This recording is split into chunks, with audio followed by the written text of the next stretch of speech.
Welcome to the HEARTS Entwined podcast. In this podcast, we'll be having discussions around the secrets which attract lasting, healthy, fulfilling relationships, creating a healthy mindset, and what women should know and understand about men. Introducing your host, Lyn Smith, the Queen of Hearts, relationship expert, trainer, speaker, and best-selling author of the Cupid's Bow technique. Lyn's mission is to have a positive impact in reducing divorce, domestic violence, and suicide. Welcome to the HEARTS Entwined podcast.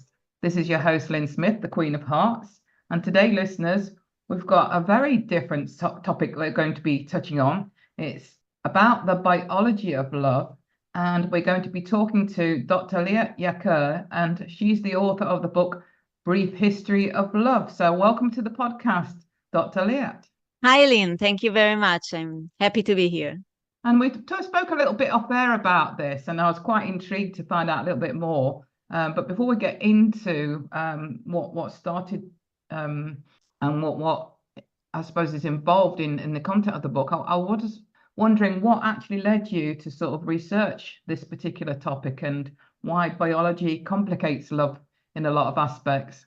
Yes, so I'm a biologist. My PhD was in the topics of genetics and the biology of hormones, biological regulation.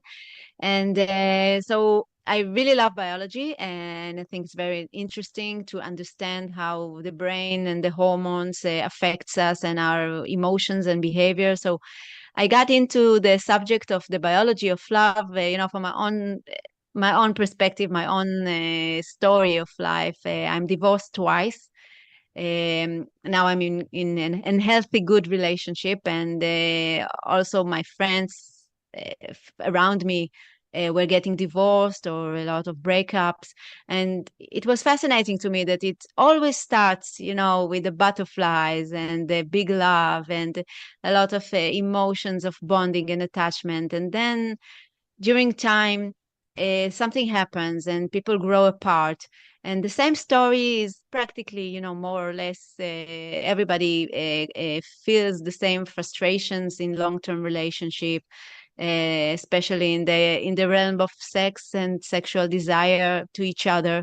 And I wondered if it's so universal and so many people get the same feelings and the same frustrations. So maybe there is a biological root for love and why it happens to us and how we fall in love, how we choose a partner, what attracts us and what happens over time.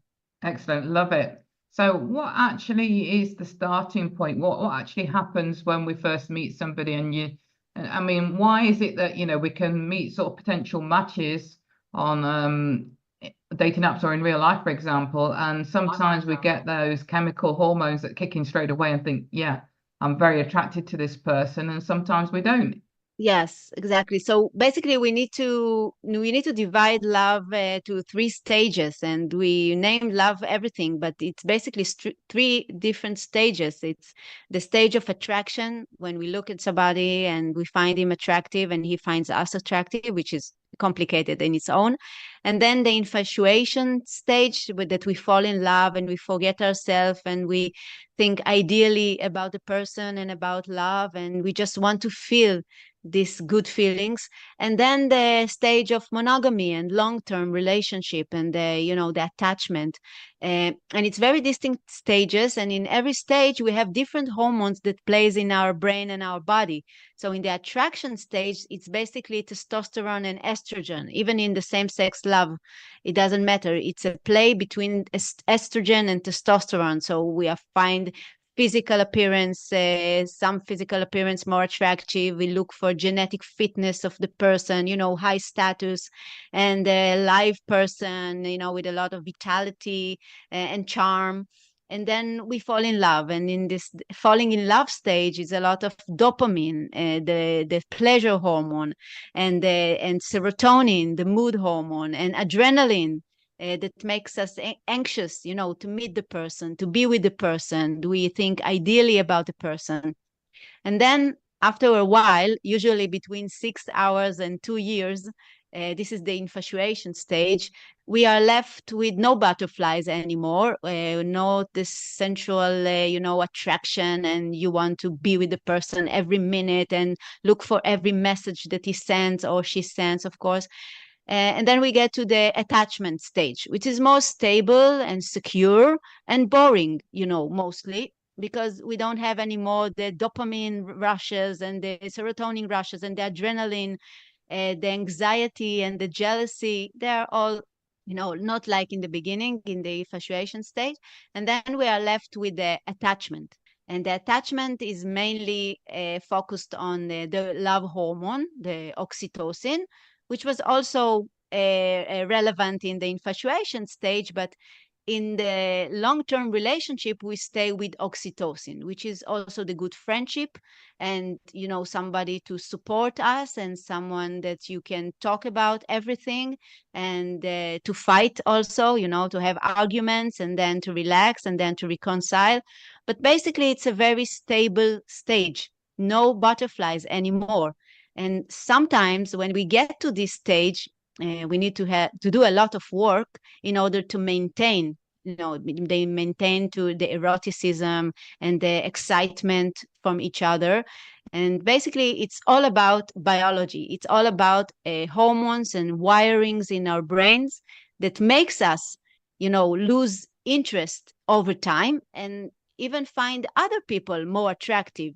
That's why we cheat. And we know cheating is a very, very common feature of humans and also other mammalians, not only us, that we find other people more attractive. And here we get to a stage where it becomes more complicated. Absolutely. So is there a way of protecting ourselves or protecting our relationship from going down the route of being, boring and, one or both of us start looking, at other potential matches that might be more interesting or exciting to recreate that butterfly feeling that we had in the beginning? Yes, and also in a digital era, it's becoming more and more hard to do that because we have a lot of temptations and it's all over and you can, reach other people more easily. So it becomes very a hard job, to maintain love over time, to maintain sexual excitement. And we didn't talk about also children and stress and the daily stress that we have that also diminishes our eroticism and our passion for life and passion for each other.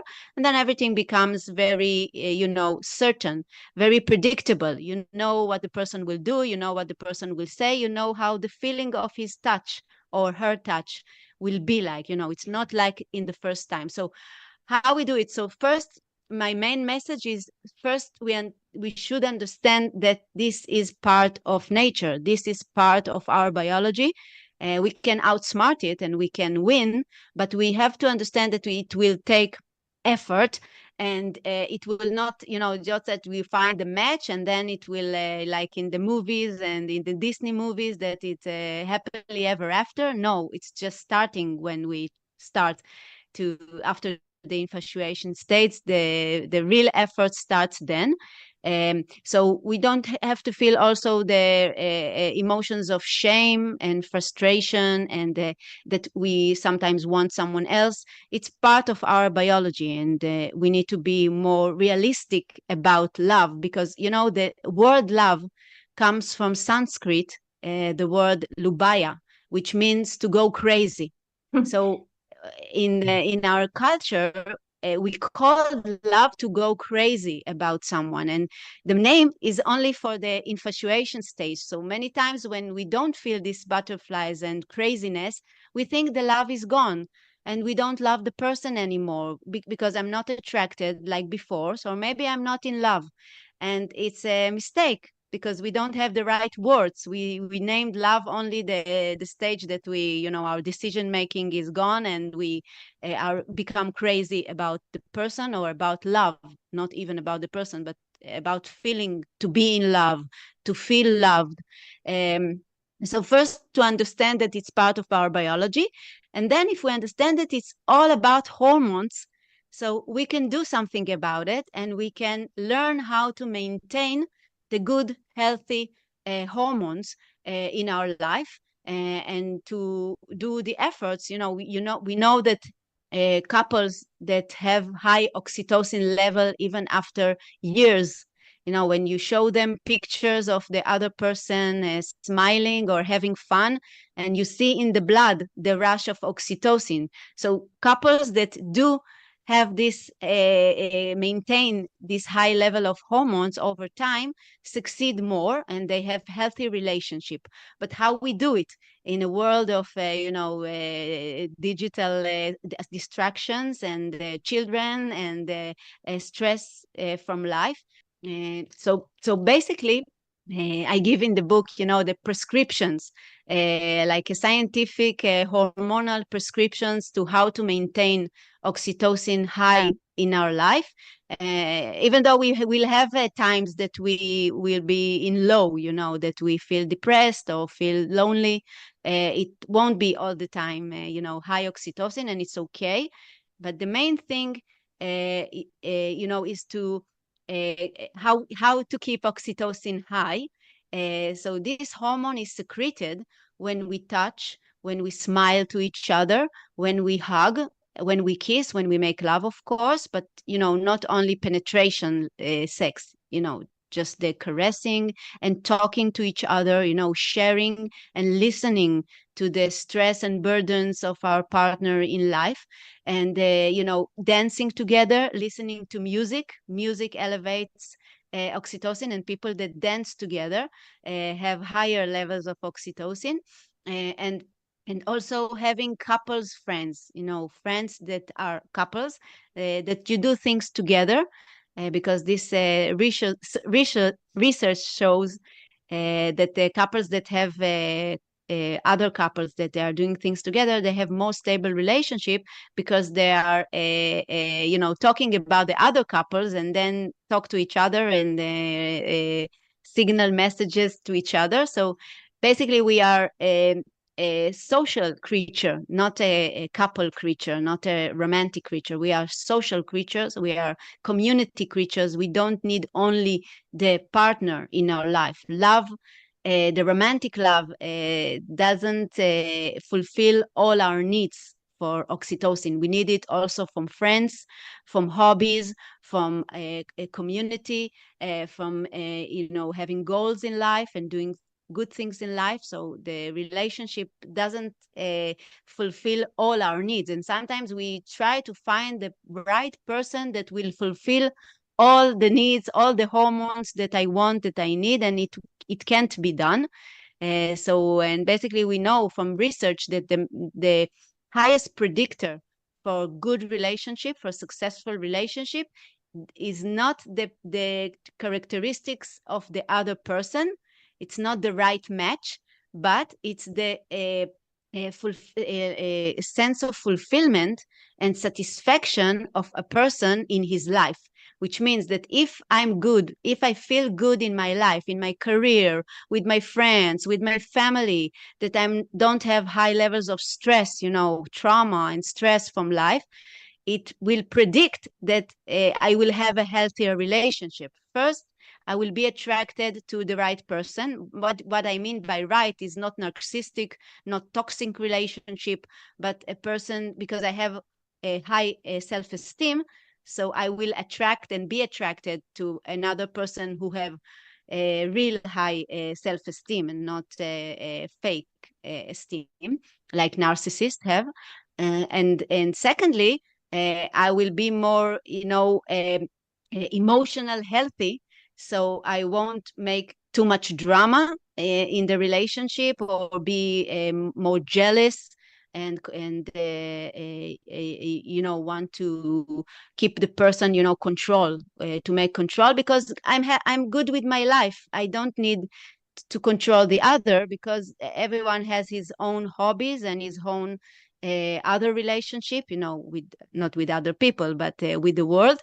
And so I feel more fulfilled and satisfied with my life, then I will be more good in relationship in the long term, which by that I mean when the butterfly hormones will be gone. So, and another important take-home message is also to learn how to make efficient arguments, how to fight right, because we will have fights. We have fights all the time. And usually we take our anxiety and our anger from the world and from the stress on the person. This is what cortisol, the stress hormones, makes us. It makes us be aggressive to other person. And it's easier to be angry with the partner, because in the work I want people to see me as a normal person, and the children, I feel sorry for to yell on the children. So I put all my anger usually on my partner, on the partner, and it's part of life. It's part of relationship. But in the couples that fight efficiently, the relationship is more stable, because they don't keep it inside in the stomach. They put out the anger, they put out the frustration, and then they reconcile. So the main important thing is to reconcile after 1.5 hours of the fight. Not to not talk all day, or not talk 2 days with each other, not to do this. This is too much cortisol, because you think, why he don't answer me? And it's a power struggle. After 1.5 hours from the fight, even if it was a fight on, the dishes in the sink, or the children, anything, usually people fight on the same subjects, because it's different values and different perspective of life. So it's okay. We are not exactly the same. So 1.5 hours after the fight, when cortisol decline, come back to the relationship, say some good words to each other. I understand you. I love you. I'm sorry. You're right. Something that starts the reconciliation. It doesn't mean that I will be a pleaser, yes, but to reconcile. Sometimes it will be the male, the female. It doesn't matter, the one side or the other side. But it's very important, not to keep the anger, but come back to the relationship, come back to the bond, elevate the oxytocin, forgive each other. Forgiveness is very healthy for the relationship and for the body and the brain. So it's good to feel sorry, to say sorry, because sometimes we say things that we are not really wanted to say or feel about the person, and sometimes we are over criticizing each other. So it's very important to reconcile after 1.5 hours. It doesn't mean that we have to have the makeup sex. This is not the thing. The thing is to go back to the bond and elevate the oxytocin level and feel connected, feel heard, feel empathy from the other person. Even if he doesn't agree with me, he can be empathic to my feelings and understand me. And then we feel more connected, we feel more understood, we feel that there is somebody that we can talk to, and we should not be afraid that this person will leave us, or will the relationship will be hurt. So this is some of the things that we should do to for the hormones. Yeah, and to absolutely keep everything alive and healthy in a relationship. I mean, you mentioned there, if there's any sort of conflict in a relationship, that comes, you can still have a healthy relationship and still have some elements in the relationship where there is a non-agreement or an argument about something, but that doesn't mean and you mentioned forgiveness, in the process of the aftermath of that, but that doesn't mean forgiving totally unacceptable behavior, does it? Of course, because there are, John Gottman it talk a lot about the 4 toxins of relationship, which is over criticism, and the second one is ignorance, to ignore the other person. He called it stonewalling. The third is contempt and shame, to diminish the self-esteem of the person. This is a very big toxin, and the other toxin is when we don't appreciate each other, that the person, the couple, no longer appreciation is very important. When we see the other person, we see the good characteristic, we need to remind ourselves why we fall in love, why we fell in love in the first place. Because if we don't appreciate each other, it doesn't mean that it has to be like in the beginning. Also in the beginning, we see the person not in the real sense, not like in real life, but we see an ideal that our brain wants to see, because we want to find love and we want to get in touch. And also this oxytocin makes everything more beautiful, more ideal in the person that we fall in love with. But after a while, we need to remind ourselves the main characteristic that we love about the person, that we appreciate the person for, even if sometimes it's traits that we don't have ourselves, and it's like the opposite. Like I'm very not tidy, and my really, this is true story. I'm very messy, and my partner is very, very tidy, is like OCD. But it's something that I appreciate, because I want to be more like him. But sometimes it get me crazy. Like he has to tidy everything. So usually we find people, we fall in love with people that have opposite or not exactly the traits that we have, and the traits that we were attracted them in the first place. After a while become burden, because it's not like me. Why he can't be more like me? So we need to understand that we can't change a person. A person has by the age of 30, 35 is a complete person.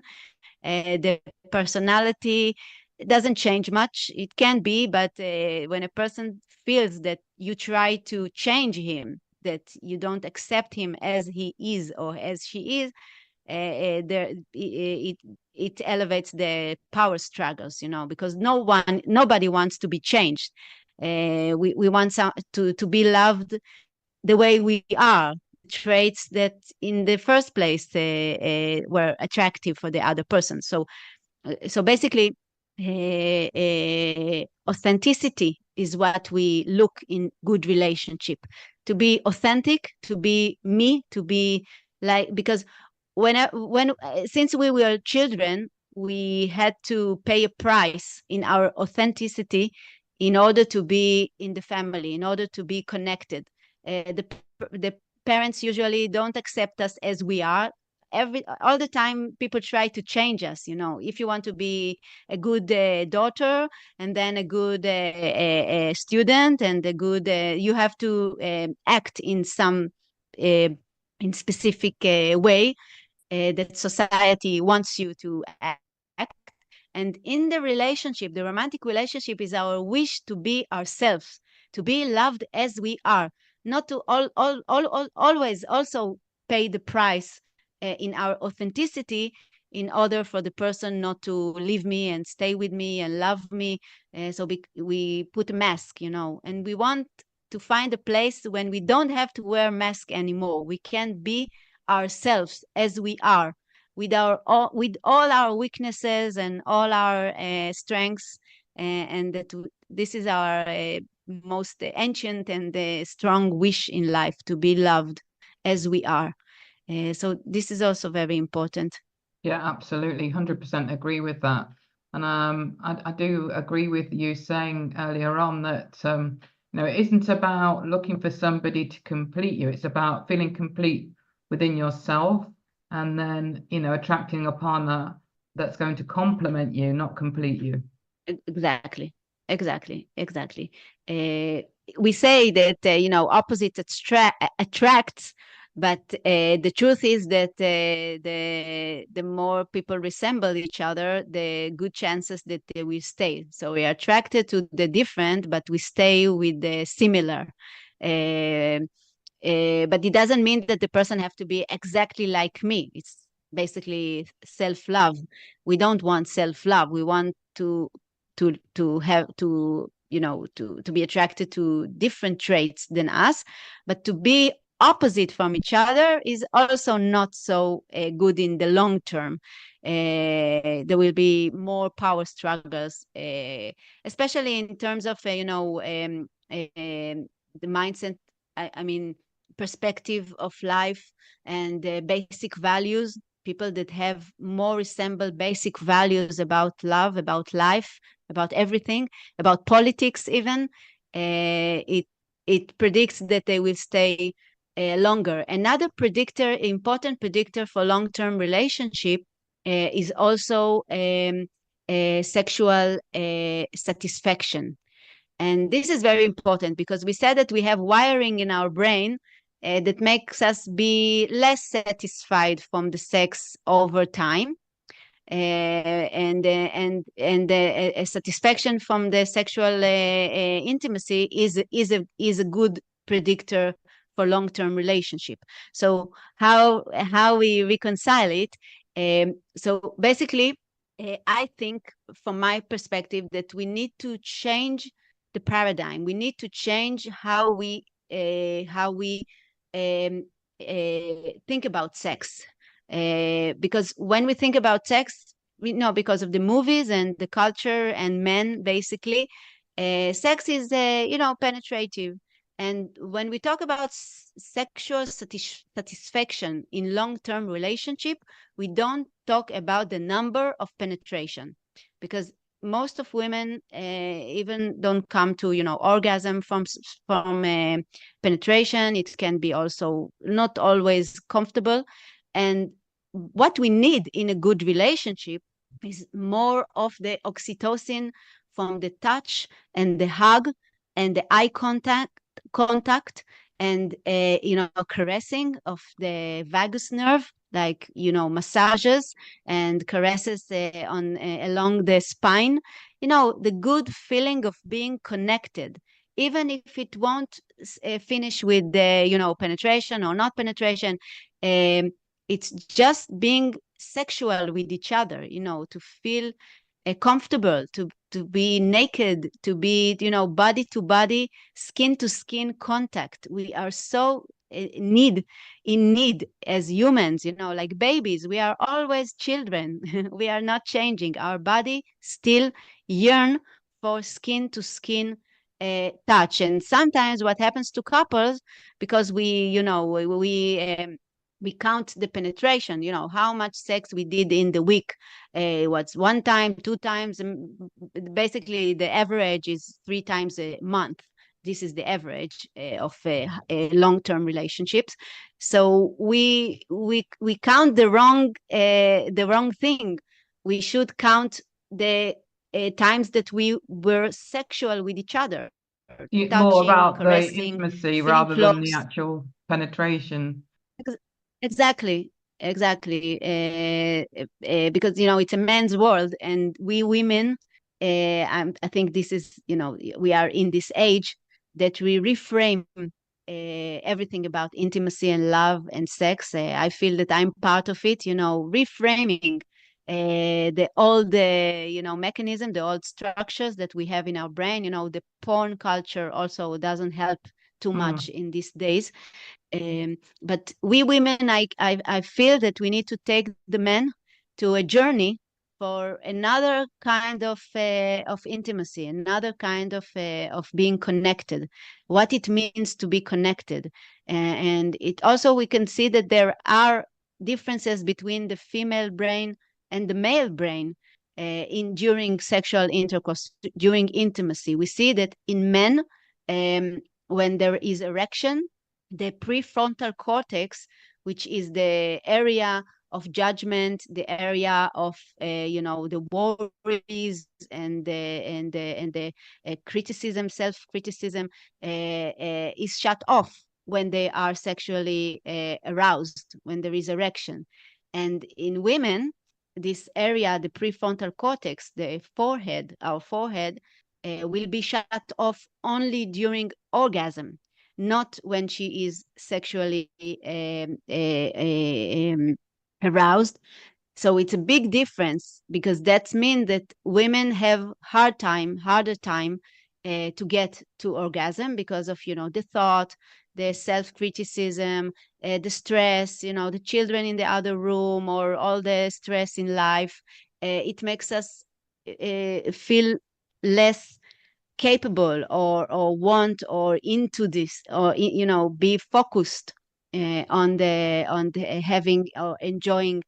And when sex will become a duty, if women feel, or a man, but usually it's more women feel that it's become a duty, and if it's something that I have to do in order to keep everything, to keep the house in peace, so it doesn't something that is not something that you choose, that you want, something that you feel that you need to also please others, and we don't want to please all the time.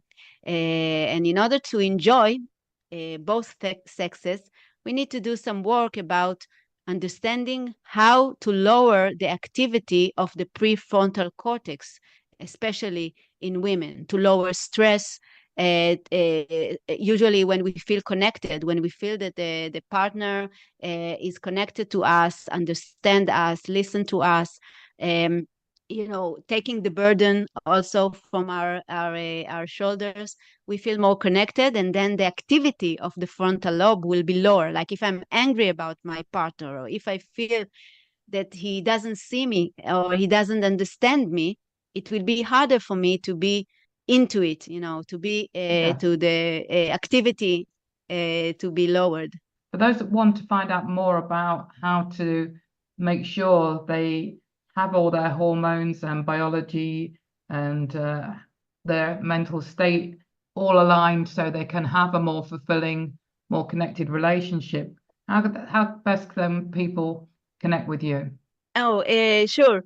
So first, the book, yes, I really recommend. I put everything I know and I read and I researched into the book, and also in the Instagram. I also have some content. I will do more content in English soon, but in Instagram and also the book, you can find all the answers. Not all the answers. The science of love is not a real discipline of science, unfortunately. I hope it will be. So there's research on sex and researchers on bonding and on oxytocin and serotonin and all the hormones. So I gathered everything, and also from other, researchers that also did this, talking about a biology of love. It's like psychology, biology, evolutionary biology. It's many disciplines together, hormone research, but it's very interesting. And I think there is a lot more to be revealed in the future about these subjects. Excellent. So for those people interested, basically get the book, The Brief History of Love by Dr. Liat Yakir. Thank you very much, Dr. Liat. It has been a fascinating conversation. Thank you, Lyn. So it just leaves me to say that true love starts with opening our hearts. And until next time, goodbye for now. Thanks for listening to the Hearts Entwined podcast. You can follow Lyn via the Facebook group Two Hearts Entwined, or search Lyn Smith, inspirational speaker, at LinkedIn, or email lyn@hearts-entwined.com. That's LYN@hearts-entwined.com. Remember, true love starts with opening our hearts.